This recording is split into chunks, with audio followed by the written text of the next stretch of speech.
Hey everyone, and welcome. I am so glad you're here. Before we do anything else, I just want to acknowledge something important. Showing up to a grief group can take a lot of courage. Grief is personal, it can feel raw, unpredictable, and sometimes even confusing. So if you're feeling nervous, unsure, that's completely normal. You don't have to have grief figured out already. Your presence here is enough. Welcome again. My name is Andrew Morrow, and I'm going to be facilitating this group. I am a social work student. I'm also a child protection specialist and have worked with a lot of people, individuals, and families who have been impacted by trauma, loss, and major life stress. My role here is not to rush your grief or try to fix it. My role is to help create a safe space where you can process what you've been carrying and feel supported while doing it. I want to talk a little bit about the purpose of this group. The purpose is to provide a supportive environment for people who are grieving. That grief can be related to the death of a loved one, the loss of a relationship, the loss of a role or identity, or even grief connected to life changes that were not expected. You know, one of the hardest parts of grief is that it can feel so lonely, so isolating. People around us often want us to move on, or they don't know what to say. They avoid the topic entirely.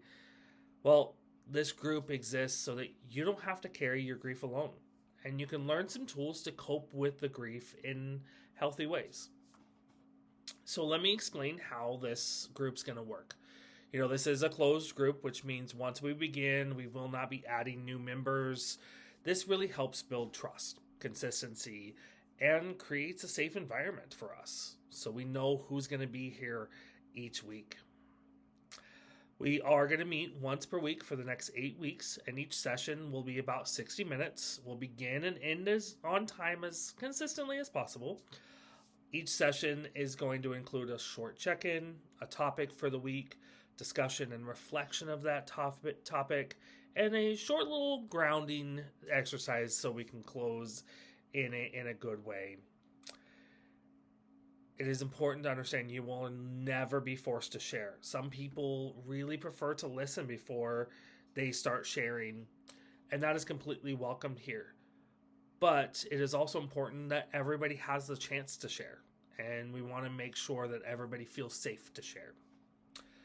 Now, one important part of any group, especially a grief group, is confidentiality. What is shared here should stay here.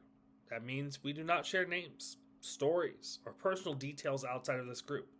Confidentiality is what makes this space safe.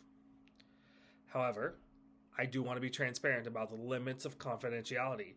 If you share that you're planning to harm yourself or planning to harm someone else, or if there's abuse and neglect of a child or a vulnerable person, I am a mandated reporter. I am required to take steps to ensure individual safety. My goal would always be to handle that with care, respect, and collaborate as possible, and that is safe. So I want to normalize something. Grief, it's not linear. It doesn't follow a clean timeline. It doesn't always look like sadness.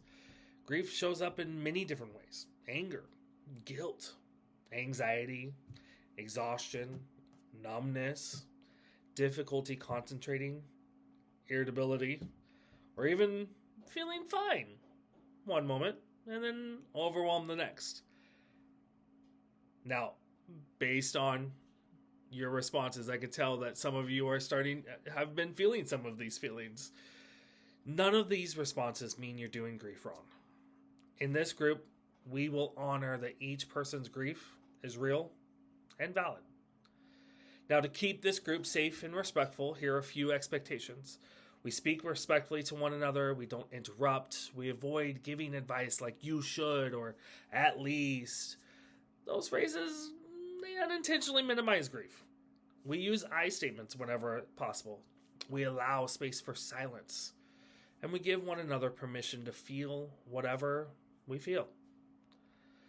Now, over the next 8 sessions, we will cover topics such as understanding grief waves and what to do when they hit, grounding skills for when we feel overwhelmed, guilt and regret surrounding grief, handling conversations around grief, managing triggers and grief anniversaries, healthy ways to express grief, maintaining connection while grieving, and maybe building some support plans.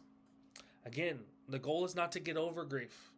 The goal is to learn how to carry it in a healthy way and to find support while you do.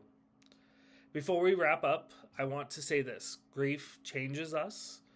Healing doesn't mean forgetting. Healing means learning how to live again while still honoring what was lost. And I just want to say thank you for being here. In just a moment, we'll begin with a brief check-in, and then we'll do a short grounding exercise so everyone can feel more settled and present. Again, I'm so glad you're here.